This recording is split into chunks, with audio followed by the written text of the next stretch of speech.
Il était une fois dans une petite ville où les jours semblaient tous identiques. Un homme prénommé Samuel.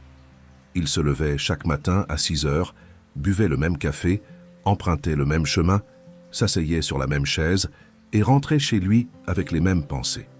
Il n'était pas malheureux, mais il n'était pas heureux non plus. Il était simplement quelqu'un qui existait. Samuel travaillait depuis 12 ans dans une fabrique d'horloges, une ironie qu'il n'avait lui-même jamais remarquée.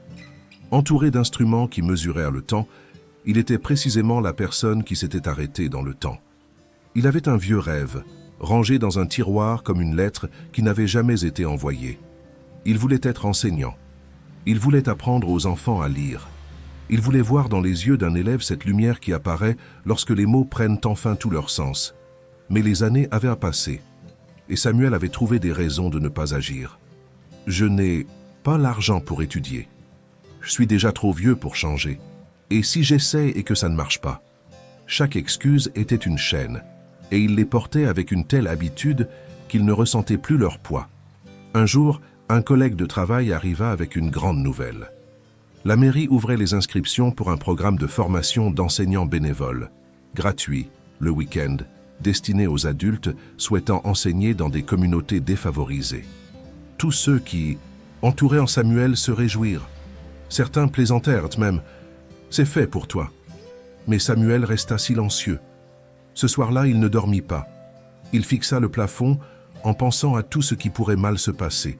Et plus il réfléchissait, plus la peur grandissait, jusqu'à sembler plus grande que lui-même. Le lendemain matin, la date limite d'inscription expirait à midi. Il était 11h40 lorsque Samuel s'assit devant l'ordinateur avec le formulaire ouvert à l'écran. Ses doigts planaient au-dessus du clavier, immobile. C'est alors qu'il se souvint de quelque chose que sa mère lui disait quand il était enfant. « Samuel, le regret de ne pas avoir essayé fait bien plus mal que le regret d'avoir essayé et échoué. » Les mains tremblantes, il remplit le formulaire. Il cliqua sur « Envoyer ».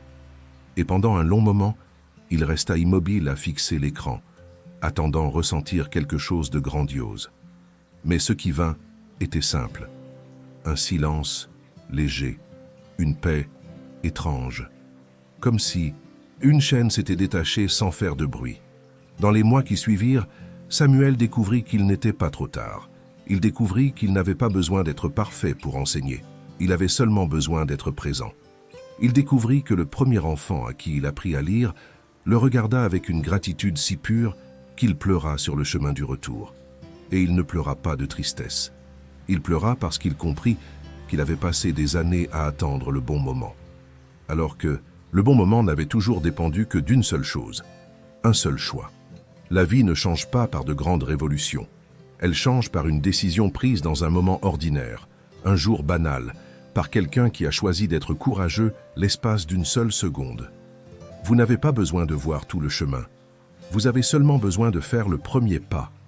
Le plus grand ennemi de vos rêves n'est pas le manque de talent, ni le manque de temps, ni le manque d'argent. C'est le choix de continuer à attendre. Et vous, avez-vous un rêve rangé dans un tiroir qui attend votre courage ? Peut-être qu'aujourd'hui est le jour d'ouvrir ce tiroir. Si cette histoire a touché votre cœur, partagez-la avec quelqu'un qui a besoin de l'entendre maintenant. Laissez un commentaire en nous disant quel choix vous repoussez. Et souvenez-vous, chaque histoire que vous découvrez ici est une invitation à transformer la vôtre. À la prochaine histoire. Et qu'elle commence par votre choix.